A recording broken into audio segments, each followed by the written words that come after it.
Senator Billy Lawless, and it's Minister Daly again, so you have 4 minutes to outline your case, Senator. Thank you. Thank you, Cathaoirleach, and I thank the Minister for taking this commencement matter today. Before I begin, though, I would like to congratulate the staff of Leinster House and the OPW for their work in having this magnificent room ready for the new Seanad term.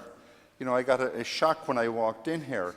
I thought I was in the US Senate for a moment when I looked up and I saw the ceramics, and I thought I was looking at baby Trump up here, if you look at it over here. But, Minister, over the last 20 years, Ireland went... Resemblance, Senator. You can see the resemblance. It's hard to escape it now. But before I begin, our Minister, over the last 20 years, Ireland went from being a country of immigration to one of immigration. E for immigration, of course, and I for coming back in, and then immigration again. Now we are all delighted that thanks to the improvements in our economy, Ireland is now in a phase of return migration. This didn't happen by accident. At the height of the economic crisis in 2009, the inaugural Global Irish Economic Forum was established. This was the beginning of a transformation in Ireland's relationship with immigrants overseas. The referendum allowing immigrants to vote in the presidential election, which I read that Taoiseach hopes to have in place next year, represents another milestone in this journey. Today, Cathaoirleach, I want to talk about the final part of this voyage as the fruits of a global diaspora policy start to take hold.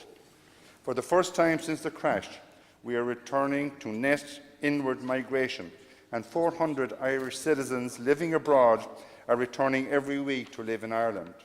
According to the latest report published by Skills Ireland, there has been an increase in labour shortage across all sectors, returning to the peak levels of the start of 2008 with a high concentration in the financial and professional services sector. We need our best and our brightest back in this country.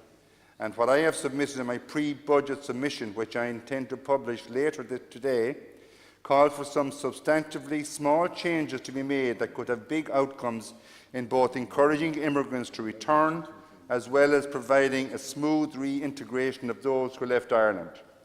These are some of the issues which face returning citizens that could be resolved with limited additional budgetary allocation to the relevant departments.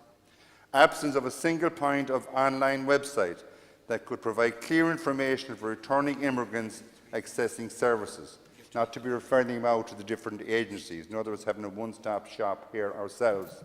Enrolment policies of primary schools that can have a discriminatory effect. Car insurance and non-transferability of no-claims bonus. It's a huge issue, so it is at the moment. Conversion of foreign driver's licences to Irish driver's licences.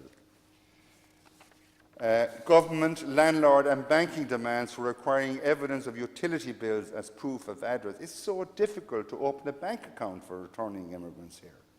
Each of these issues, of course, pose their own hurdles, I understand that, but what I would urge from the Minister is for him to consider ways that both the informational and real-world experience of dealing with the hurdles of returning immigration could be more consolidated and centralised.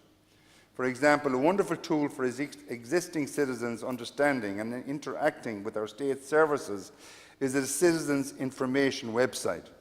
A returning citizen website would be a good start.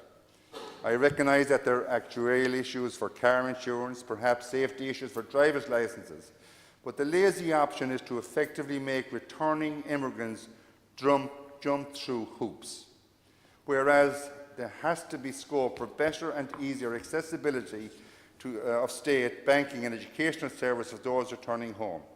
And of course, a major issue which I hope to push forward during this Seanad term concerns third-level education. In March 2014, the then Minister for Education and Skills announced that children of Irish immigrants who have spent 5 years in primary or post-primary school in Ireland will qualify for EU level at Irish universities and third-level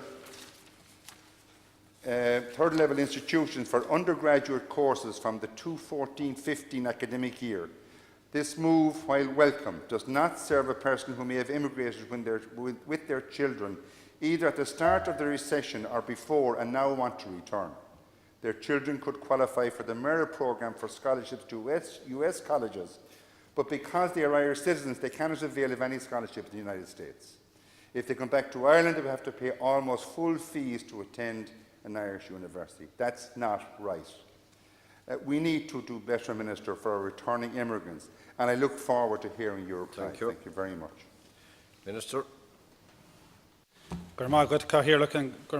Senator Lawless as well for raising yet again this very important issue and these challenges. And just to commend you, I've never addressed you, Senator, previously in any role, but just to commend the work you have done to date. And what has always struck me about Senator Lawless and the work he has done is not just the much, I suppose, lauded and rightly so, global work that you've done on a big stage and in the macro picture, but the countless thousands of individuals that you have helped in your career as well on an individual basis, which often doesn't get the recognition I think it deserves. Can I also give an apology from my colleague, Minister Cannon, who was said to send his regrets that he can't be here. He's actually launching the Irish Aid annual report at this moment in time. It just clashed, so he couldn't be here, and asked me to take this for him. When Global Irish Ireland's diaspora policy was published in March 2015, the then Taoiseach noted the impact of immigration on our society and stressed that we wanted people to be able to come home and to play their part in the future of our society. Government policy since then has been to create the economic conditions necessary to make returning to Ireland an option for those that have immigrated and wish to return. Our strategy of steady, stable economic growth has benefited all of our citizens and is helping to facilitate our immigrants to return to Ireland. I am aware that for returning immigrants, returning to Ireland can be a challenging experience. People are moving their lives from one country to another with all the challenges that entails both economically and personally.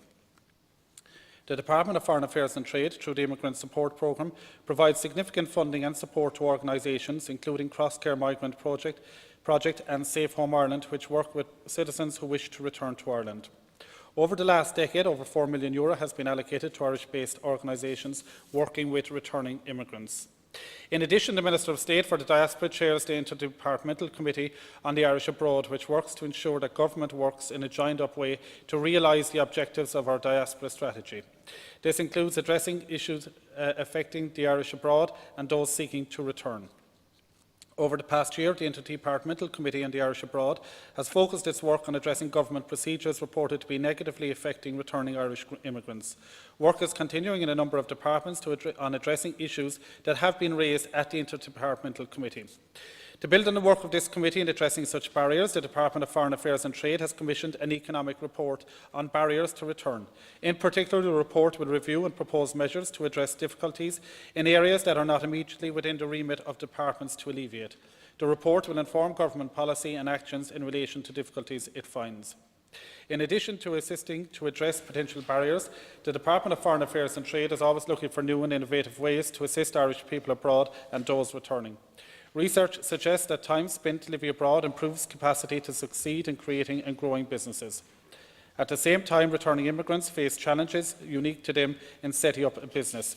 These include gaps in personal and professional networks, support and up-to-date local knowledge, which could be crucial to successful establishment of new businesses. To support these returning immigrants in a practical way, the Department has established a mentoring programme for returning immigrants to help them set up business in Ireland and contribute fully to local communities and economies across the country. The programme will be open for applications next month. As the Senator will know from his own experience, there will always be some financial and opportunity costs associated with moving between countries. However, the Government is committed to supporting the Irish abroad and those seeking to return and ensuring, insofar as possible, that our returning immigrants do not face disproportionate or avoidable barriers as they return to live in Ireland. Brief supplementary, Senator Lawless. Are you happy with the response? Yeah, thank you, Ciarán. Thank you, Minister. You know, even if we started with the driver's licence, Minister, when I went to Chicago myself, I went as soon as I could to get my Illinois driving licence. I understand all states in the United States have their own driving licences. We don't have a federal licence as such. But I had to have a written test, a night test, and a 3/4 to an hour driving test with an examiner. So there have critical examinations out there. That's an easy one to do, so. And we could start with easy things. We don't have to have big reports or another think tank or whatever. Just let's do it. And it's not going to cost a lot. So. But I want to thank you. I do understand that the ministers were not available today, but I had to bring it forward because I am also putting in a budget submission today as well, and issuing a press release. So thank you very much, Minister. All right, thank you, Minister. Thanks, Cathaoirleach. I'll be very brief, Cathaoirleach. Thank you, Senator, and I will ensure to take that back. And look, I just want to acknowledge the practical solutions you're putting forward, I suppose suggestions and solutions, and they are very practical, but they are huge obstacles for individuals who are trying to return back here, and they could be sorted much easier, you know, without waiting for all the reports and all the committees to come together or whatever. So I accept that, and I certainly will ensure that that message is carried strongly back to my colleague, Minister Cannon. Thank you. The House stands suspended now till 3:30.